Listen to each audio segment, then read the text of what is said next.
batian, esan nion ere gura zergatik ez probatu, literatura beltza idaztera. Eta goratzen nahi zuen dela urte eta piku edo liburu bat nire izadan ere eskutan, ez duen izu eta ikasko irakurriko zenuten La Verdad sobre el caso Harry Keber izeneko liburu bat. Eta, bueno, kriston novela eta kriston lan, ez da gitura irakurri nuenean, ostia, pentsatu nuen, dios, nik apazta izango ditzak olako zerbait tieko esan. Eta liburuarek asko motibatu nuen, iritu zitzaidan oso joko politiak egiten zituela, liburuaren barruan, bai argumentu aldetik eta bai bestela, ez da, literatura aldetik ere. Eta hori izan da apur bat nahi baldin batzue, abia puntua edo, ez da, esatea, bueno, esaetu aitezen alako zerbait egiten euskeraz. Uste dute nahi zelaren alturara llegatu, besteak beste liburuarek 800 piku horri zitulako, eta hau, 300 horri inguruan geratu da.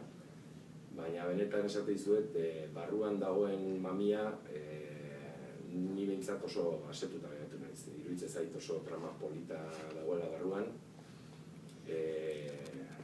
Gaizki dago, autore batek bere buruari buruz hitz-egitea edo bere liburu bati buruz hitz-egitea, baina uste kriston novela potentea dela.